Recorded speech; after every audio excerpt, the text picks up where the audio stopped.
बड़ा हमला है आतंकवाद के खिलाफ। और जैसा पहलगाम आतंकी हमले के वक्त प्रधानमंत्री नरेंद्र मोदी ने साफ किया था कि इस बार आतंकी के जो गुर्गे हैं उनके खिलाफ नहीं, बल्कि उनके जो साजिश करता है, उनके जो सरगना है, उन पर कार्रवाई होगी। और आप देखें कि पहली बार मल्टी लोकेशन, इससे पहले सर्जिकल स्ट्राइक पीओके में जब हमारे स्पेशल फोर्स के जवान गए थे, कुछ जो आतंकी केंद्र थे उन पर हमला हुआ था।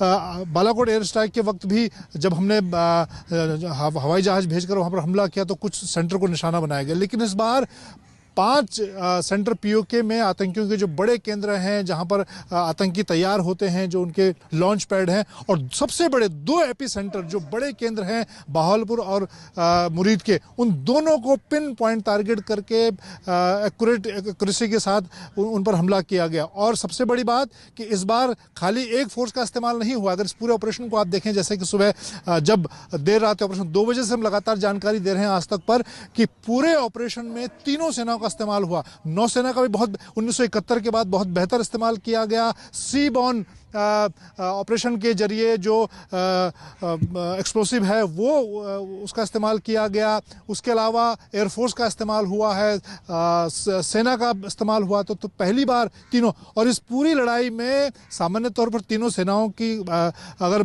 संवैधानिक पद पर देखें राष्ट्रपति प्रमुख होती हैं, लेकिन इस बार प्रधानमंत्री ने एक तरह से नरेंद्र मोदी ने वो भूमिका निभाई। पिछले अगर 14 दिनों के अब पूरे घटनाक्रम को देखें जना, तो सबसे पहले पहलगाम के आतंकी घटना के बाद सीसीएस के बाद उन्होंने तीनों सेना प्रमुखों के साथ, सीडीएस के साथ, एनएसजी के साथ बैठक की। और उसके बाद पिछले 3 दिनों में, अगर पिछले हफ्ते में 3-4 दिनों को देखें, तो एक सेना प्रमुख के साथ 1-1 घंटे 1-to-1 बैठक करके उन्होंने बहुत बारीक जानकारी, बहुत बारीक डिटेल पर जानकारी ली, किस तरह से इस सेनाएं इसको अंजाम देंगे। और उसके बाद तीनों सेनाओं को खुली छूट दी गई कि एजेंसियों के साथ मिलकर जिस टारगेट को सेट करेंगे उस पर ऑपरेशन करें। और पहली बार मल्टी टारगेट ऑपरेशन लॉन्च किया गया।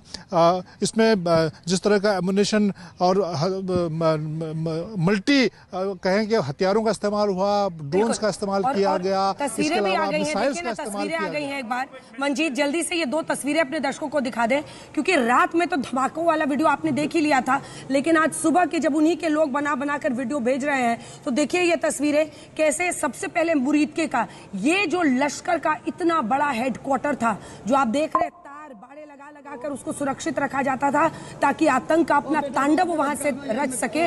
उस जगह पर जो ये हमला हुआ है, जो बर्बादी का आलम है, वो गवाही आज वहीं के वीडियोस दे रहे हैं।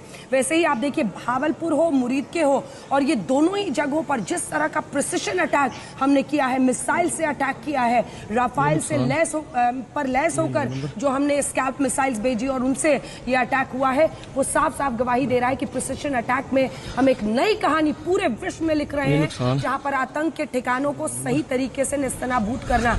और कुछ लोग तो गौरव पीछे से कमेंट्री भी करते हुए दिखाई दे रहे हैं, जिसमें वो खुद ही बता रहे हैं कि देखो, लगता है उड़ा दिया, लगता है जनरल का ये कर दिया। ये देखिए लश्कर तैयबा का जो गढ़ है मुरीद के, जहां पर आतंकी ठिकाना तबाह हुआ है। मुजफ्फराबाद की सुबह की तस्वीर, जो वहां पर सब पहुंच रहे हैं कि क्या क्या हमारा उजड़ गए। आप ये देखिए कि आतंक के ट्रेनिंग कैंप के कितना निकट सेना के कैमोफ्लेज कलर्स है, यानी आतंक को सेना वहां पनाह देती है, ये साफ तौर पर इन तस्वीरों में नजर आ रहा है। अगर आप मरकज तैयबा की बात करें या जैश ए मोहम्मद का जो मुख्य ट्रेनिंग कैंप है, मस्जिद सुभान अल्लाह कैंप, वहां पर स्विमिंग पूल है, ओलंपिक साइज स्विमिंग पूल। वहां पर उनके पास हॉर्स राइडिंग की ट्रेनिंग दी जाती है, घुड़सवारी की ट्रेनिंग, तीर कमान चलाने की ट्रेनिंग, गोली चलाने की ट्रेनिंग।